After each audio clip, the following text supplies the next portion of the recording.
Hai, Assalamualaikum. Selamat pagi. Apa khabar anda semua? Alhamdulillah. Hari ini saya nak share dengan anda tentang menjemput tenang. Hari ini saya tengok ada banyak wanita-wanita yang sedang diuji dalam rumah tangga, sedang ada cabaran dalam hubungan. Bila cakap tentang hubungan ni memang tak mudah. Sedangkan kita nak berhubung dengan diri kita pun tak mudah, nak tenangkan diri juga pun tak mudah, apatah lagi bila kita nak bersama dengan pasangan kita, dengan orang lain pula kan. So relationship ni adalah sangat complicated. Jadi saya rasa saya nak share dengan anda ada banyak cara untuk tenang. So hari ini ada satu topik yang saya nak share dengan anda, menjemput tenang nombor 1. Hai Lina, hai Hanim, hai Zara Brahir, selamat pagi Suzila. Waalaikumsalam Alin. Berapa ramai daripada anda yang pernah tertanya-tanya dalam diri anda, kenapa aku tak tenang? Berapa ramai daripada anda bangun pagi, anda sedar yang anda tak tenang? Selamat pagi Zan Kedah, selamat pagi. Aini Salim, Waalaikumsalam. Cantiknya puan, terima kasih. Alhamdulillah. Selamat pagi Rina, Ryan. Okey, berapa ramai daripada anda yang bangun pagi, anda sedar yang anda tak tenang dan anda cuba buat sesuatu untuk tenang ataupun cuba untuk mencari ketenangan? Waalaikumsalam Nur Aizah. Waalaikumsalam Nur Aini. Waalaikumsalam. Berapa ramai daripada anda yang sedar? Cuba komen. Apa yang anda buat untuk anda dapatkan ketenangan? Cuba anda kongsikan. Waalaikumsalam Jura. Apa yang anda buat untuk tenang, untuk dapatkan ketenangan? Ramai orang mencari ketenangan. Okey. Siti Hasbah, Waalaikumsalam. Siti Hasbah, Waalaikumsalam. Waalaikumsalam Nur Riyani. Waalaikumsalam Kak J dari Sarawak, dari Kuching. Waalaikumsalam. Rina, Ryan, selamat pagi. Cuba kongsikan. Apa yang anda buat untuk anda tenang? Sama-sama. Mana tahu kita sama-sama berinteraksi ni boleh dapat idea daripada anda. Kawan-kawan kita sama-sama yang ada idea tersendiri bagaimana untuk tenang. Cuba kongsikan. Apa yang anda buat untuk tenang? Hai Kak Eli, Waalaikumsalam. Morning Syafika. Waalaikumsalam Dayana. Nur Hashimah, Waalaikumsalam. Azza Azid, Waalaikumsalam. Ayu Dalita, tak pernah tak cantik. Alhamdulillah. Waalaikumsalam Ayu Dalita. Alin Mohtar, sejak 5am Club, hari-hari tenang insya-Allah. Alhamdulillah, alhamdulillah.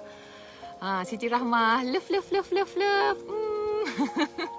Zan Kedah kata, untuk tenang dia buat muhasabah diri, cari Allah dan rapatkan diri dengan Allah. Alright. Jamilawati, Waalaikumsalam. Norliana, buat latihan kedamaian hati. Gitu. Ni untuk peserta ELR kan? Alhamdulillah. Alin Mukilopatra Alin cakap terapi hening. Alhamdulillah.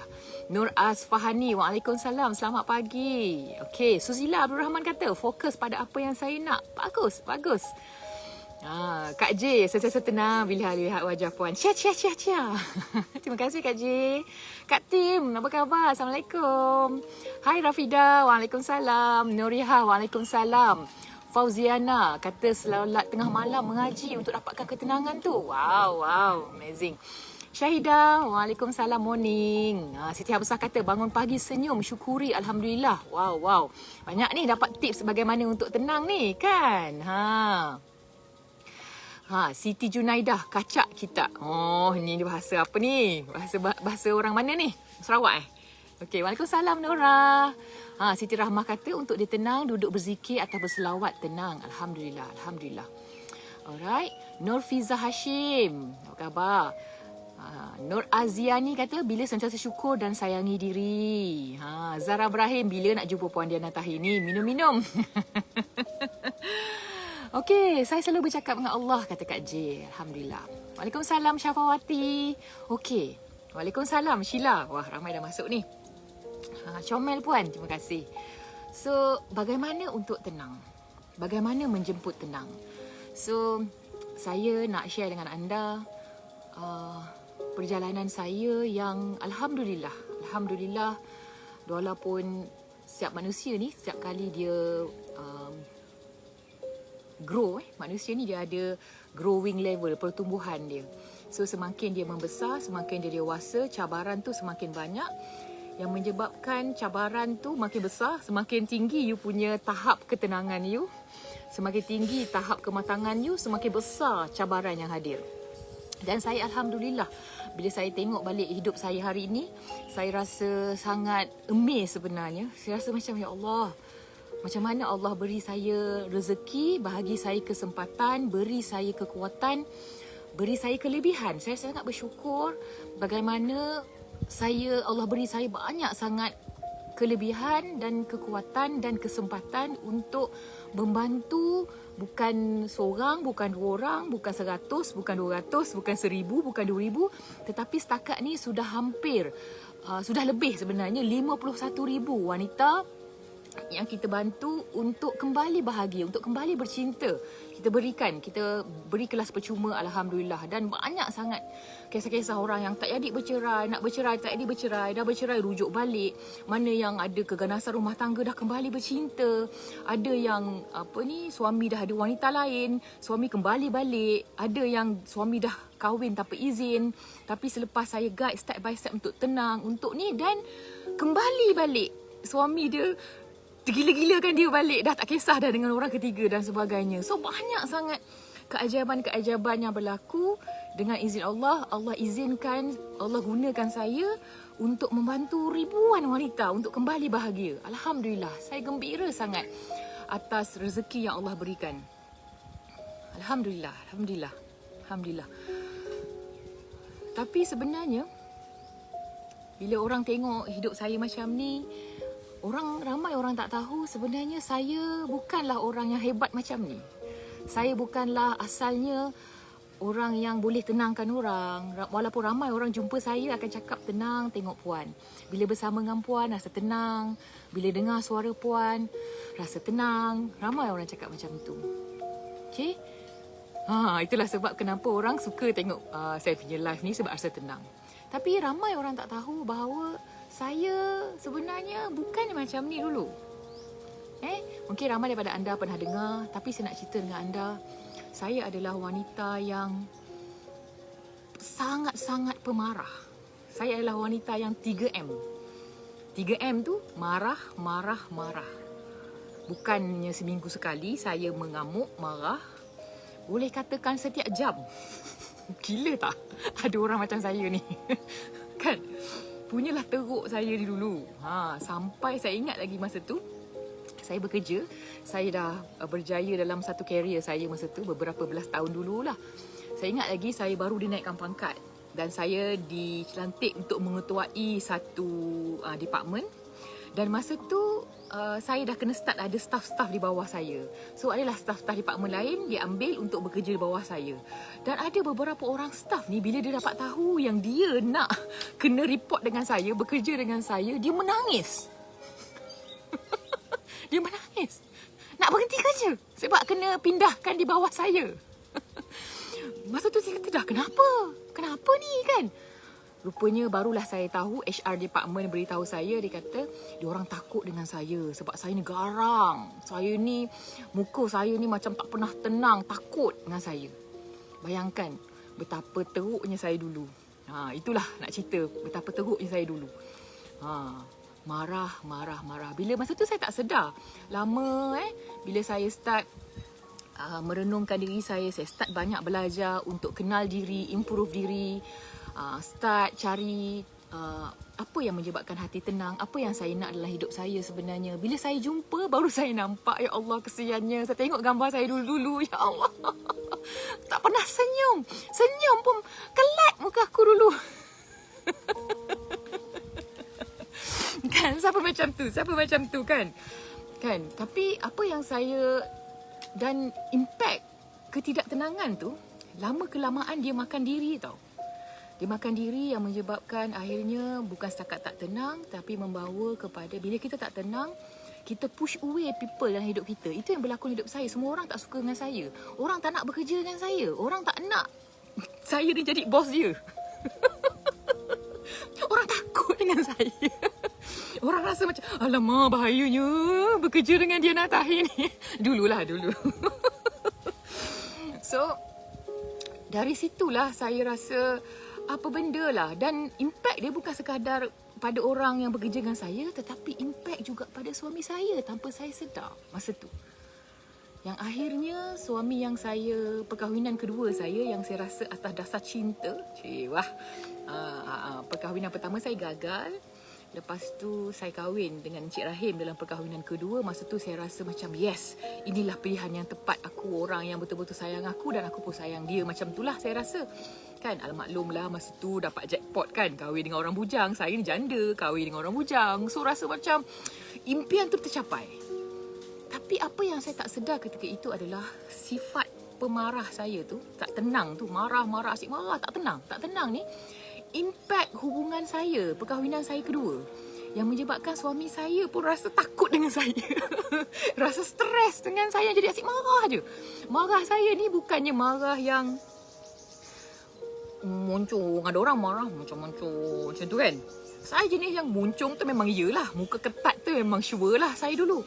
Tapi mulut saya ni mulut naga berapi tau. Naga berapi yang saya cerita masa saya ingat balik diri saya dulu, saya tak sedar. Sebenarnya macam ni, ketenangan ni. Saya tak tenang, betapa tak tenangnya saya. Saya tak sedar waktu tu. Dan impact daripada tu adalah menyebabkan suami saya mencari ketenangan di luar. Suami saya semula rasa bila tengok bini dia ni asyik meragam je, asyik marah je, tak pernah tenang bini aku ni sejak kahwin dengan aku. Okay, ini adalah suami saya share lah. Selepas semua dah berlaku, kami membuat refleksi. Kembali dia kata, apa yang menyebabkan dia mula mencari keterangan di luar? Mula ada wanita-wanita, pelanggan-pelanggan bisnes dia dilayan. Sebab dia rasa diri dia loser bila isteri dia tak tenang. Bila isteri tak happy. Bila isteri tak bahagia. Asyik tak tenang. Bila kita tak tenang, saya akan marah-marah, saya akan komplain sebab tak tenang. So dari situ sebenarnya menyebabkan suami saya secara tak sedar, suami saya pun tak ada ilmu, saya pun tak ada ilmu, saya tak sedar waktu tu. Bila kita tak ada ilmu, kita takkan sedar. Sebab tu penting ada ilmu. Sebab dengan ilmu lah yang membawa kepada kesedaran.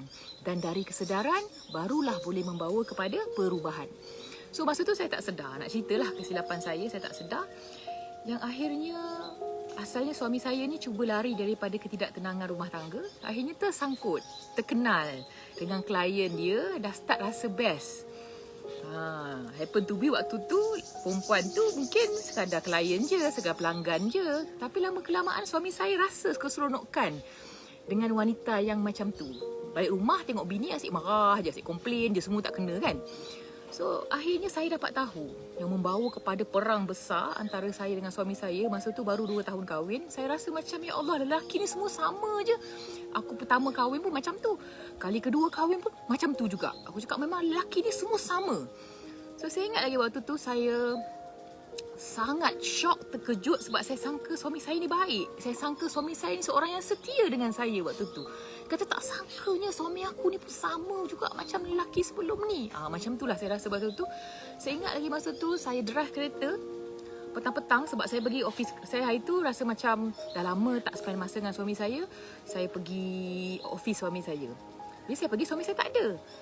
Dia punya komputer terbuka. So saya duduk depan komputer dia dan saya nampak chatting dia terkeluar, Yahoo Messenger dia dengan perempuan-perempuan. Saya terus macam syok. Ya Allah, suami aku curang. Saya tak sangka sangat-sangat masa tu. Saya punyalah terkejut. Nak menangis, tak boleh menangis. Apa yang saya buat? Saya terus, masa saya terus nak keluar dari bilik tu, saya nampak suami saya datang. Suami saya nampak yang saya dah melihat conversation chatting dengan perempuan tu. Saya terus belah, drama gila lah waktu kan. Saya terus belah. Dan saya ingat lagi saya bawa kereta. Saya pecut kereta. Saya bawa masa tu ke highway ke Sungai Buloh ke utara tu. Saya drive tak tahu, tak ada arah tujuan. Saya drive. Saya kata kenapa aku macam ni, kenapa aku macam ni. Saya terlampau terkejut. Apa salah aku, kenapa macam ni. Aku ni dah kahwin kali kedua kot. Kenapa boleh macam ni? Kenapa semua lelaki macam ni ke? Kenapa aku banyak kenapa menyebabkan persoalan kenapa. Akhirnya saya ingat lagi saya parking tepi highway. Saya menangis. Dan saya rasa macam kemungkinan aku yang salah. Kalau sekali kahwin, mungkin suami pertama aku salah. Dah 2 kali kahwin, mungkin sebenarnya aku yang salah. Ada benda yang tak kena dengan aku ni. Macam tu saya dah start rasa, dah mula menyalahkan diri. Berapa ramai daripada anda yang bila ujian datang ke anda berkali-kali, benda yang sama, dan anda mula rasa macam tak yakin dengan diri anda. Anda start rasa menghukum diri. Anda rasa anda yang bersalah. Jajak Amra kata pernah juga drive macam tu. Agaknya kita ni wanita tiba-tiba dah sampai Fraser Hill, kata Jaja. Itulah saya dulu kan. Okay. So dari situlah turning point saya masa tu. Saya start ada something yang aku kena ubah. Saya fikir waktu tu saya dah sakit hati sangat dengan suami saya masa tu. Sebab saya tak faham lagi kenapa. Tapi apa yang menyebabkan saya tak nak bercerai? Saya fikir waktu tu memang nak bercerai je. Saya cakap dengan suami saya, ceraikan aku. Kau dah tak jujur, kau ni, kau ceraikan aku. Tapi suami saya diam je kan masa tu. So masa tu apa yang saya fikir adalah nak cerai tapi malu. Sebab ini adalah perkahwinan kedua saya. Takkan aku nak bercerai lagi, nanti apa orang kata waktu tu. Malu. So kerana rasa malu tu lah, masa tu Alhamdulillah, bagus juga rasa malu ni. Bagus juga rasa malu ni. So rasa malu tu yang menyebabkan saya start cari. Must be something wrong with me masa tu. Menyebabkan saya kata, aku kena ada benda kot dalam diri aku ni, aku kena ubah. Saya fikir, ada masa yang sama saya sakit hati dengan suami dah. Aku dah menyampah tengok muka dia. Aku dah penuh bayangkan yang aku nampak ni chatting-chatting dia je. Yang benda lain aku tak nampak lagi ni. Macam nampak tak penuh dengan sangka-sangka tu kan. Tapi saya tahu saya tak tenang. Lepas tu kemudian dari situlah saya start cari ketenangan diri. Dan saya start tanya suami saya, apa salah saya? Apa salah saya? Apa lagi? Apa yang saya buat sampai awak boleh ada? Dia macam biasalah, dia kata tak ada apa-apa. Tu klien je, tak ada apa. Tapi saya ni waktu tu dengan penuh kemarahan, penuh kebencian, tak boleh terima explanation suami saya. Masa tu suami saya tak cakap dengan saya, dia pun tak ada ilmu, dia pun tak cakap dengan saya apa puncanya. Kemudian lama saya mencari apa salah saya, sehinggalah satu hari selepas beberapa tahun yang menyebabkan saya depression, dan akhirnya saya belajar untuk heal depression saya, dan akhirnya saya mendapat kesedaran root cause utama kenapa suami saya mencari wanita lain. Asalnya suami saya kahwin dengan saya. Must be ada something dengan saya yang dia suka. Tapi kenapa dia beralih arah ke wanita lain?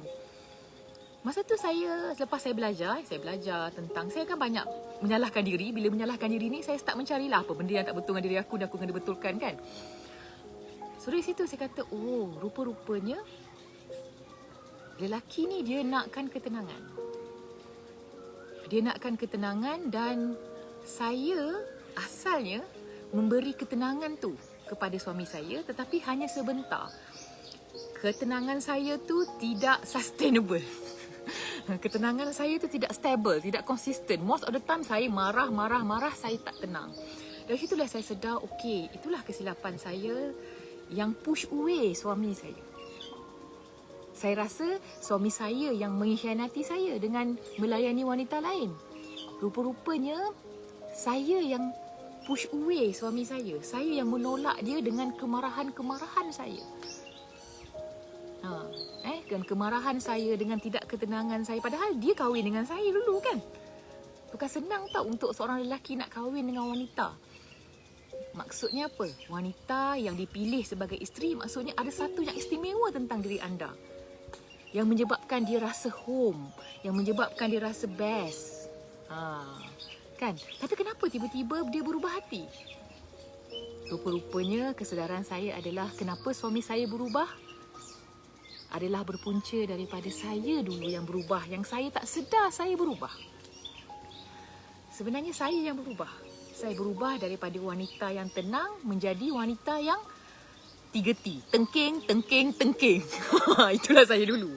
Asalnya dia suka dengan saya sebab saya adalah wanita yang tenang. Maklumlah dating sebulan, 2 bulan, sekala jumpa memanglah tenang. Tapi bila dah kahwin, dah hari-hari jumpa, dah jadi tengking 3T. So, kenapa saya gelak? Saya tak rasa malu sebab masa tu saya tak tahu. Saya tak mengenal diri, saya tak tahu macam mana nak mengurus diri, tak faham. So dari situlah akhirnya saya belajar untuk ketenangan, ilmu ketenangan, dan akhirnya saya memahami tentang kunci ketenangan. Sebab saya tahu suami saya suka dengan saya, jatuh cinta dengan saya sebab saya ni tenang. Dia rasa home dengan saya, tenang. So dari situ saya start mencari macam mana untuk tenang. Macam mana supaya aku sentiasa tenang. Macam mana? Ada terma baru 3T? Korang 3T kan? 3T pula. Tengking ataupun tenang. Gitu. Kau yang mana satu je? Kalau kau tenang, kau menarik suami. Tapi kalau kau tengking, kau menolak suami kau balik kan? Okay. So, dalam pada saya mencari ilmu ketenangan. Okay, sebab saya tahu sejujurnya saya tak boleh nak fake. Memang aku tenang ni. Geram aku rasa macam nak campak ke balkoni je laki aku ni. Geram kan. Rasa macam kan ada orang. Siapa rasa macam tu? Siapa pernah rasa? Jujur. Pernah rasa geram dengan suami tu kan? Rasa macam nak tolak ke balkoni je. Ataupun kita rasa macam nak tolak dia dekat tepi jalan tu bila kena langgar orang kereta. Jujur. Siapa pernah rasa macam tu? Kan? Sebab kita ni dengan orang lain kita boleh control tune. Tenang dengan orang yang sesekali kita jumpa. Tapi dengan orang yang kita jumpa 24 jam hari-hari nak time PKP ni kan. Siang malam tengok muka dia, kau rasa senang nak tenang. Mestilah rasa macam nak tengking ataupun rasa nak tendang. Tolak kat balkoni habis cerita. Kan? So, masa tu saya sedar, aku nak tenang tapi aku tak boleh tenang. Kenapa ni? Ada je. Rasa nak tumbuk. Tumbuk. Tendang. Jujur kan. Sebab jujur adalah kunci kesedaran sebenarnya. Kalau kita tak jujur, tak akui, kita tak akan boleh ada kesedaran dan tak akan ada boleh perubahan. Ada. Gila tak geram, nak lenyek senang. Jadi masa itulah saya start belajar tentang ilmu ketenangan. Dan ketika saya belajar dengan ilmu ketenangan, waktu tu saya membaca, saya suka membaca sajak-sajak, tulisan-tulisan Jalaluddin Rumi masa tu. Okay. Right, masa tu dia kata, saya suka sangat kata-kata dia ni yang really touch my heart lah. Menyebabkan saya rasa, dalam fikiran saya, hati saya tersentuh adalah kata-kata Rumi yang begini. Tugas kita bukanlah untuk mencari cinta. Sebab dengan cinta itulah kita akan rasa safe dan tenang. So, Rumi kata tugas kita sebenarnya bukan mencari cinta, bukan mencari ketenangan. Sebab saya ni selalu yang, macam mana aku nak tenang? Aku nak tenang, aku kena buat tu. Aku nak tenang, aku kena pergi situ. Aku nak tenang, aku kena ada rumah yang besar. Aku nak tenang, aku kena macam ni. Contohlah, kan kita fikir macam tu. Aku tenang kalau suami aku setia. Aku hanya akan tenang kalau, kita hanya akan tenang kalau. So, kata-kata Rumi ni menyebabkan saya terahang. Rumi cakap, tugas kita bukanlah untuk mencari cinta, tapi tugas kita sebenarnya adalah mencari dan menemukan segala penghalang. Apakah penghalang dalam diri kita? Apakah tembok, apakah penghalang dalam diri kita yang menghijab diri kita dari ketenangan tu, dari cinta tu, dari rasa safe tu? Maksudnya ada dua benda kat sini yang saya dapat daripada kata-kata Rumi. Yang pertama adalah dia mengatakan ada sesuatu yang menghalang. Ada tembok, itu yang pertama. Ada tembok. Itu point. Saya. Ada tembok. Kedua, daripada kata-kata Rumi ni, menyebabkan saya yang kedua iaitu dalam diri kita ni dah ada. Dalam diri setiap manusia ni, dalam diri kita, dalam diri saya ni dah ada cinta tu. Dah ada cinta yang membawa ketenangan tu. Dah ada. Kata-kata Rumi ni memberi maksud ada dua benda. Yang pertama, cinta tu dah ada dalam diri kita. Itu adalah kita punya essential nature. Memang diri sejati kita. Jiwa kita adalah tenang. Dah ada dah. Itu yang pertama. Dan yang kedua, yang menyebabkan kita tak rasa tenang, tak rasa selamat, rasa resah, rasa risau, rasa takut, rasa tak tenang adalah kerana ada tembok-tembok. Masa tu saya dapat okey, so apa sebenarnya tembok tu? Kalau aku ni sebenarnya diri sejati aku, asal dalam diri aku adalah ketenangan. Okey, nafsul mutmainnah setiap manusia, nafsul mutmainnah. Kan, jiwa yang tenang. Kan? So, itu adalah ketenangan tu sebenarnya adalah esensi jiwa setiap manusia termasuk anda. Yang ada sebenarnya dalam diri anda. Tak perlu dicari. Ramai fikir kita mencari ketenangan di luar. Sedangkan sebenarnya ketenangan tu ada dalam diri kita. Tapi kita tak nampak, tak sedar. Sebab tak ada ilmu, kita tak sedar. Kita sibuk mencari ketenangan di luar. Tapi sebenarnya tugas kita bukan mencari ketenangan di luar. Ketenangan kita hanyalah menemukan apakah tembok, penghalang, blokej yang menghalang daripada kita tenang. Menghalang daripada kita penuh dengan kasih sayang. Hati kita ni penuh dengan ketenangan, cinta. Apa sebenarnya yang... Wow, masa tu saya rasa macam... Dari situlah saya start tukar. Masa awal pencarian saya ketenangan, untuk positif, untuk yakin diri. Dulu saya banyak belajar ilmu mengejar keluar, seeking. Oh, nak cantikkan diri. Oh, nak kena confident bercakap. Oh, semua nak kena dari duit. Oh, nak kena ada kerja yang bagus. Oh, nak kena ada rumah. Oh, nak kena ada kereta. Oh, nak kena settlekan hutang. Saya banyak mencari yang di luar. Sedangkan bila saya sedangkan semakin saya cari tapi makin tak tenang. Makin bergaduh. Saya fikir saya gaduh sebab masalah keuangan masa tu dengan suami saya. Jadi saya pun berhenti kerja dan mulalah berbisnes dengan suami saya waktu tu. Rupanya makin tak tenang juga, gaduh juga. Saya ingatkan dengan banyak duit tu boleh membawa ketenangan masa tu. Tapi gaduh juga. Lagi teruk gaduhnya. Lagi macam hari-hari aku rasa aku nak tendang dia. Kadang aku nak tolak dia dekat balkoni. Macam tu lah rasa dia. Hari-hari aku rasa nak tolak laki aku kat balkoni. Masa tu lah. Kan? Dan saya kata, apa guna aku kaya ni? Apa guna aku berjaya ni? Kalau aku tak tenang juga. Sedangkan tujuan aku nak ada duit.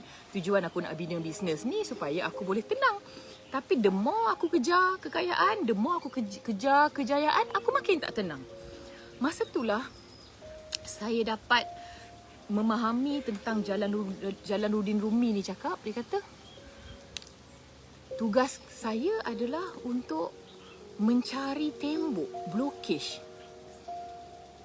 Fiza Hashim kata, saya nampak perubahan di dulu dan sekarang. Alhamdulillah. So, dari situlah saya start cari. Apa penghalang tu? Ceteka. Apakah penghalang? Apakah tembok yang menyebabkan kita tak tenang? Menyebabkan ketenangan tu tertutup. Sedangkan tenang tu dah ada dalam diri kita sebenarnya. Cece komen. Iman Balkis, saya pun nampak kat Mingguan Wanita. Oh, terima kasih. Alhamdulillah, syukur. Okey. Ku Suryani, terima kasih perkongsian ilmu. Okey. So, Sheila Halim kata, Siti Faridah kata tak ada ilmu kot yang menyebabkan kita ada blokej. Kak Lili kata pemakanan yang kita makan adalah blokej tu. Betul juga. Alin Mohtar kata penghalang 3M. Alhamdulillah, betul juga. JME kata trauma. Yes, betul.